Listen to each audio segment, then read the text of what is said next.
0 to 60 in 2.9 seconds. That's supercar territory. And yet, this is a 7,000-pound family SUV that can ford rivers, climb mountains, and has enough range to actually escape civilization. Because nothing says getting back to nature quite like bringing along 850 horsepower. This might be the most sensible, insane vehicle or most insane, sensible vehicle I've ever driven, and I'm still not sure which. The question isn't what this electric beast can do, it's whether anyone actually needs to do all of these things simultaneously. What's it like? Buckle up, my friends. Let's go for a drive. I'm your host, Brian Makse Racer, lover of driving fast, fun things. And on this channel, you get reviews for drivers from drivers. What we're looking at is Rivian's vision of the future. This is the completely redesigned 2025 R1S Tri motor. It has 850 horsepower, a massive amount of range, and enough computing power to make NASA engineers blush. And before we get into what it's like to drive, let's have a look at it in a little more depth.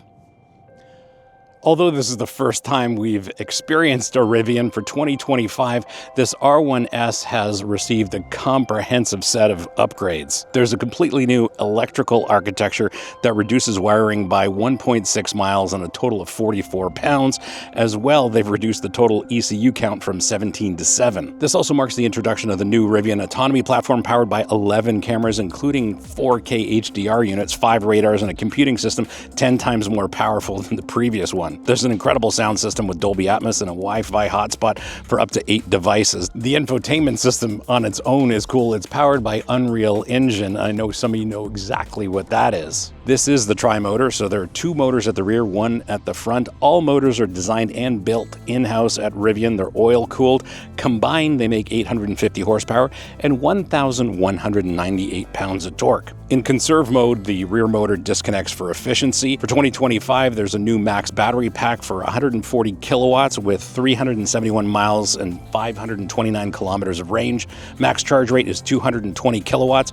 There is a launch mode, as we will see. This is all-wheel drive, of course, and there's advanced torque vectoring going on as well. Steering is electrically assisted, as you'd expect, with variable assist. New for 2025 is the suspension. It's incredibly sophisticated with active hydraulic roll control, air springs with recalibrated rates, and adaptive dampers. Brakes are multi-piston calipers at the front with 15-inch rotors, single piston at the rear. Of course, this has regenerative braking, as we will discuss a little bit later in the episode. Wheels and tires are 20s on this one because it has the all-terrain package, and this is fitted with forged 20-inch wheels, as well as Pirelli Scorpion tires. Curb weight of this R1S Tri motor is said to be a little over 7,000 pounds, and weight distribution is 52% front, 48% rear, but on this channel we know it's not static weight distribution that counts, it's how you use it. Now I know what you're thinking, Brian, there's nothing that could be more advanced than a modern powertrain. But be prepared to be wrong. I've fitted something here that makes NASA's Mars rover look like a disposable camera from 1987. Most dashcams treat interior monitoring as an afterthought, giving you grainy black and white footage. The Redtiger F17 Elite changes that completely. This is the world's first dashcam with full color night vision for the camera. Not infrared enhancement, not digital brightening, but full color at night for the cabin view. Notice I can see actual colors of clothing, even these seat belts. This isn't just technically impressive, it's practically game-changing. You get clear visual confirmation about what's going on inside the cabin, even at night. Watch as I zoom into this footage I captured in the darkest spot I could find in Toronto with as many lights off as possible. You can clearly distinguish all kinds of details, even colors. And to you, my viewers, I'm giving away a complete Redtiger F17 Elite system, including the hardwire kit. Details here on the screen and in the description below. Just click on the link for your chance to win. And if you'd like to buy your own Redtiger F17 Elite system, well, use the discount code F17ECAM on Redtiger's website for a special discount during their anniversary promotion that starts June 15th. This dashcam is proof that sometimes technology does what it claims to on the box. Now, about modern infotainment systems, let's get back to our regularly scheduled episode.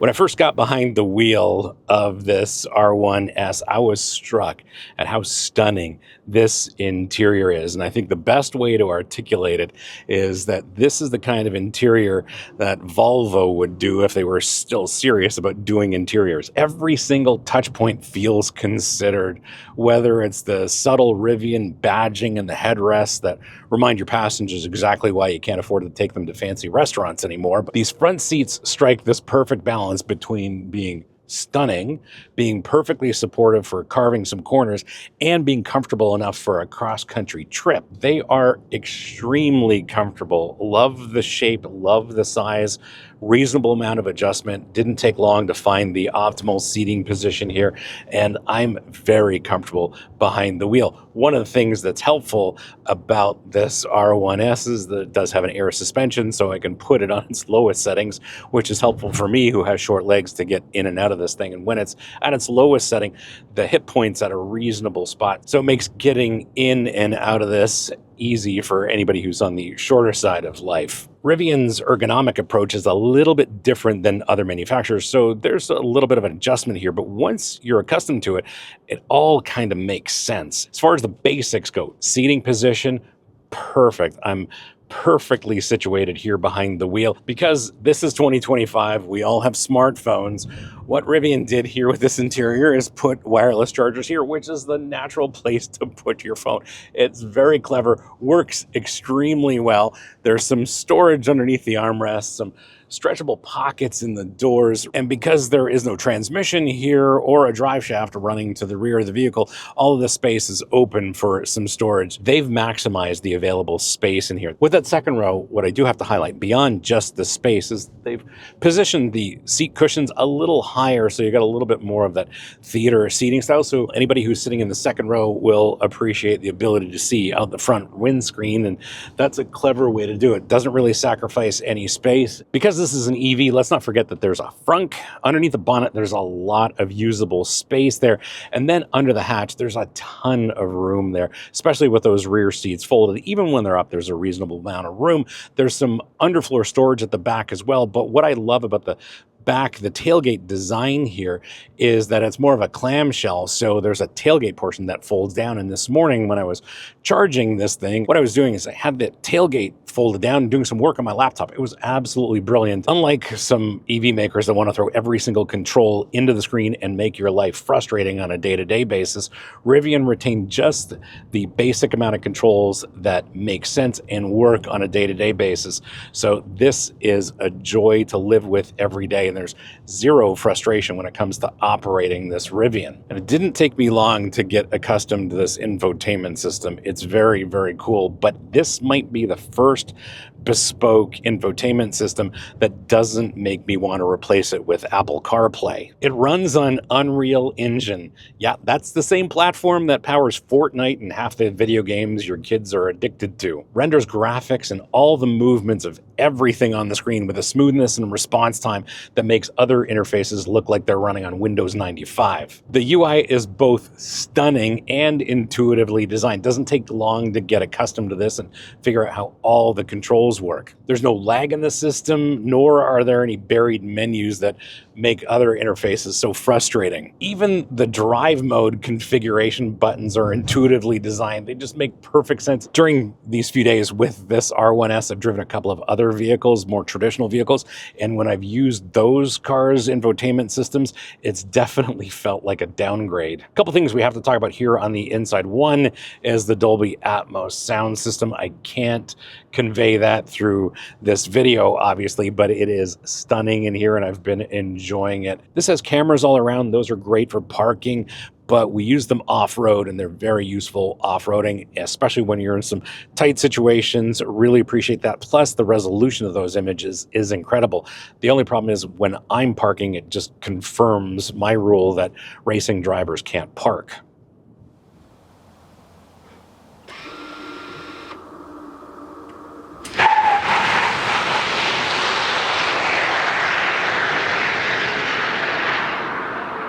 Now this does have launch control. We've tried it once, and what I've discovered is you really don't need it. All you need to do is stand on the throttle and this thing launches incredibly quick. So let's give that a shot.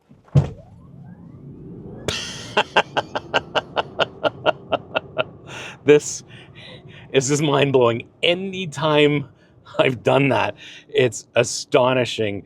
This accelerates so quickly that the first time I launched this, I had to recalibrate my brain. We are in supercar territory with this kind of acceleration. 0 to 60 in 2.9, 60 to 80 in 1.5 seconds. This will also do the quarter mile in 10.5 seconds.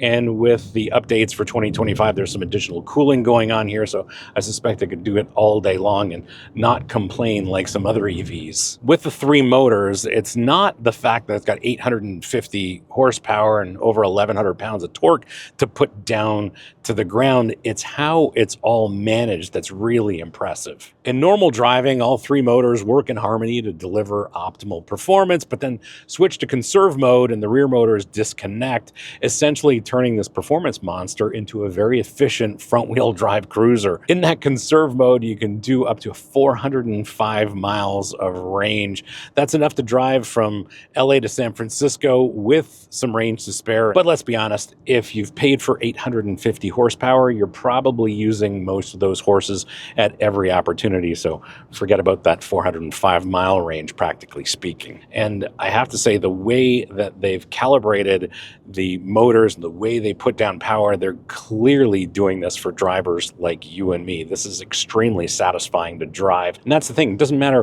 what the situation is. This is happy to accelerate hard out of corners, happy to do launch control starts all day long, or happy to drift in the dirt. And then, of course, when we're on some tougher terrain, it is all-wheel drive, and we are in some great tires with this all-terrain package, and traction's not a problem either. And that's the funny thing. Even with this all-terrain tire package, this thing launches hard, and the tires don't complain. The way they've calibrated the motors to put down power, the stability and traction control systems to work is unmatched, and they're not intrusive in any way. They're very, very subtle, and it's very hard to detect if they're engaged at all. Maybe if we're off-road and some loose dirt, gravel, whatever the case is, you might feel it from time to time. And when you're on the road, this gives you all the confidence you need to put down all the power you want, give you all the acceleration you want, anytime you're asking for it. To be clear about this tri-motor situation, 2 in the rear, 1 in the front, combined 850 horsepower, which is supercar territory, that's for sure, delivers some supercar levels of performance, but then this will also accommodate a full haul from Costco and your Labrador Retriever. The thing is, it's not just impressive, it's borderline ridiculous. We've reached a point where family SUVs deliver supercar performance while hauling 7 people and their luggage. And still, despite all of its performance capabilities, this is extremely civilized to drive when you drive it normally like we are now. As I mentioned earlier, Rivian produces their own motors in-house, and here, the tri-motors, they are oil-cooled instead of water-cooled, and that is a big difference. These oil-cooled units maintain optimal temperature whether you're crawling up a 45-degree slope at 3 miles an hour or cruising on the highway at 75 miles an hour. And not only do they deliver amazing performance, but they deliver better reliability and efficiency. And in the automotive world, that is the trifecta where you usually have to sacrifice one for the other two. This 0 to 60 time of 2.9 seconds is real, it's achievable, it's repeatable, which allows you to embarrass Mustang owners a lot quicker than they will embarrass themselves when they're leaving Cars and Coffee. Did you know that 80% of you are not subscribed? Yes, it's true. 80% of you are not subscribed. I checked the data. So if you like the content on this channel, do me a solid, hit that subscribe button, make sure you like this, and if you want to support the channel, please hit up our merch store. Links here, links below, lots of great stuff for driving enthusiasts like us, including our very popular line of Save the Manuals merch. Now back to your regularly scheduled episode.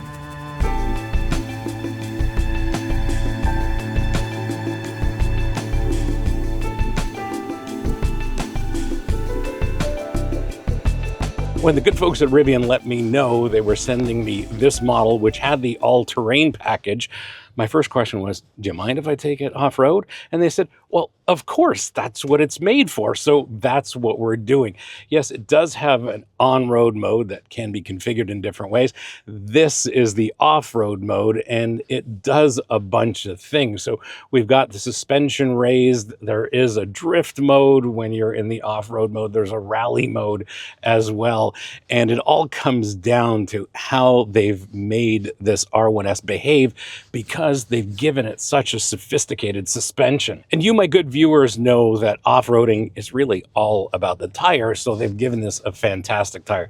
This Pirelli Scorpion has not let me down at all in any off-road situation, and it's decent enough and well behaved enough to suit all of your on-road driving needs as well. This thing is a blast to drive just about anywhere. Off-road, it goes everywhere you can imagine. The height of the suspension raises, so it's got an incredible amount of ground clearance in off-road mode. Then when you're on the road, well, you can set it down nice and low and totally changes the stance, and it looks like a proper sporting SUV when you're on the road. Now, a word about the suspension. Air springs, they've been recalibrated for 2025, adaptive dampers, but the real trick here is the hydraulic anti-roll control.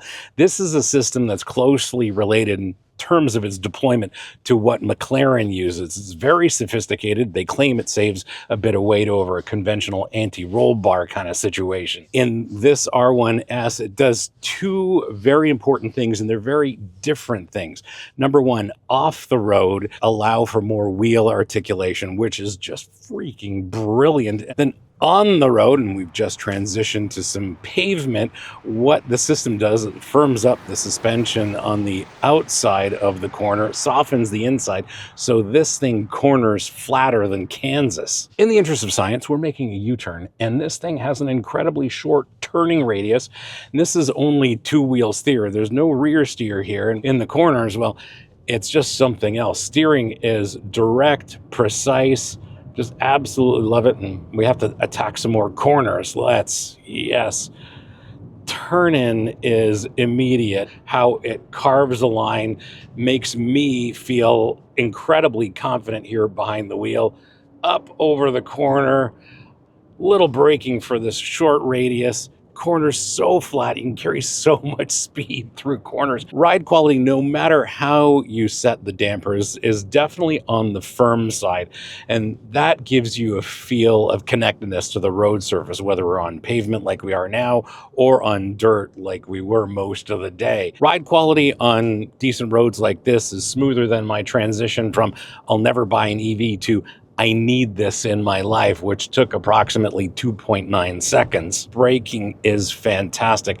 And I do have to say, pedal feel is excellent. It's very difficult to do to blend regenerative braking as well as brake actuation, and they've done an excellent job here. I've got tremendous confidence on this brake pedal. Rivian has made a 3-row SUV, happens to be electric, but it's intended for drivers like you and me. This is very much a driver's SUV.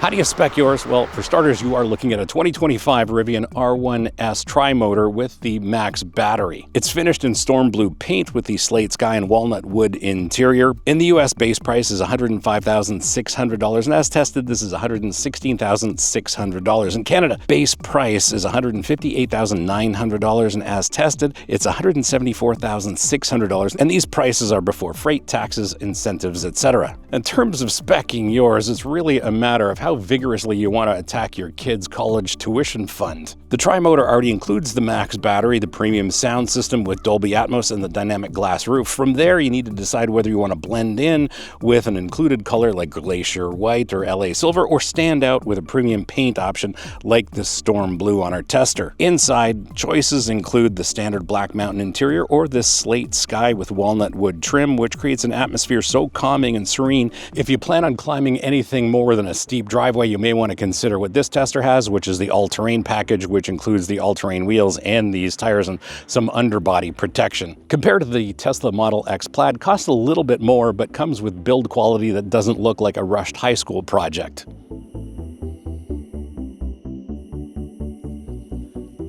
My verdict, well, after spending a lot of time behind the wheel of this R1S, and it's been a real pleasure, I've come to a conclusion that even surprises me. And it's not that this suffers from an identity crisis. That's not it at all.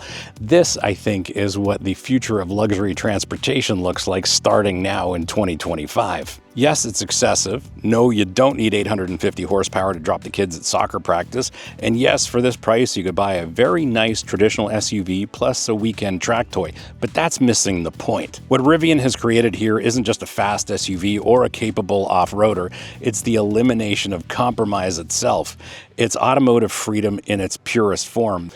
The ability to do anything, go anywhere without planning your life around your vehicle's limitations.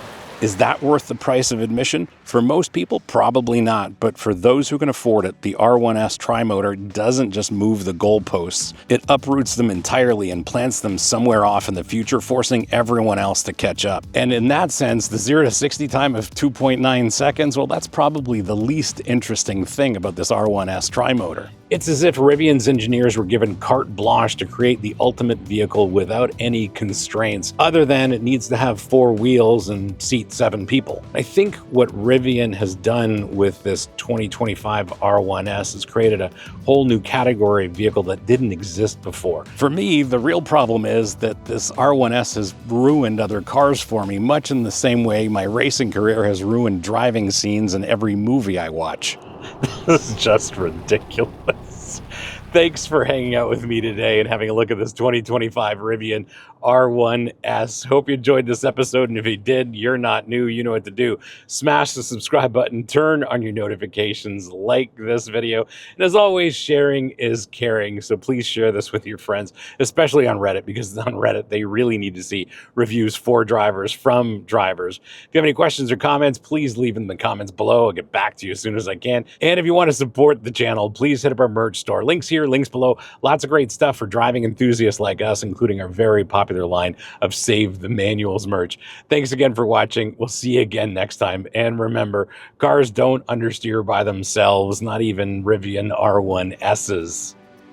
And since you've hung around this long, we'll have a look at an episode we did a little while ago about a vehicle that shares some of this technology, and that is the McLaren 765 LT, one of my favorite all-time drives, an incredible car, and a great episode. I think you'll like it. Thanks again for watching. See you again next time.